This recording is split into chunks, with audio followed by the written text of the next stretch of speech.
ایک چوہا کسان کے گھر میں بل بنا کر رہتا تھا۔ ایک دن چوہے نے دیکھا کہ کسان اور اس کی بیوی ایک تھیلے سے کچھ نکال رہے ہیں۔ چوہے نے سوچا شاید کچھ کھانے کا سامان ہے۔ خوب غور سے دیکھنے پر اس نے پایا کہ وہ ایک چوہے دانی تھی۔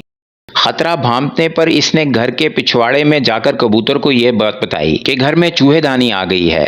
کبوتر نے مذاق اڑاتے ہوئے کہا کہ مجھے اس سے کیا، مجھے کون سا اس میں پھنسنا ہے۔ مایوس چوہا یہ بات مرغ کو بتانے گیا۔ مرغ نے بھی مذاق اڑاتے ہوئے کہا کہ جا بھائی، یہ میرا مسئلہ نہیں ہے۔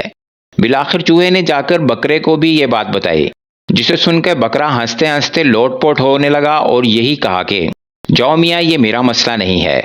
اسی رات چوہے دانی میں کھٹاک کی آواز ہوئی جس میں ایک زہریلا سانپ پھنس گیا تھا۔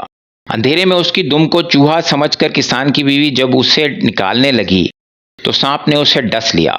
طبیعت بگڑنے پر کسان نے حکیم کو بلایا، جس نے اسے کبوتر کا سوپ پلانے کا مشورہ دیا۔ کبوتر ابھی برتن میں ابھر ہی رہا تھا کہ خبر سن کر کسان کے کچھ رشتہ دار عیادت کو آ پہنچے، جن کے کھانے کے انتظام کے لیے اگلے دن مرغ کو ذبح کر دیا گیا۔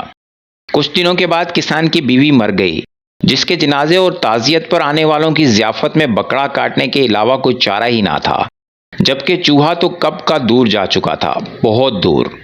لہٰذا اگلی بار اگر کوئی آپ کو اپنا مسئلہ بتائے اور آپ کو لگے کہ یہ میرا مسئلہ تو نہیں ہے، تو انتظار کیجیے اور دوبارہ سوچئے کہ کہیں ہم سب خطرے میں تو نہیں ہیں، کیونکہ اگر سماج کا ایک حصہ، ایک طبقہ یا ایک شہری بھی خطرے میں ہے تو یقیناً کہ پورا ملک خطرے میں ہے۔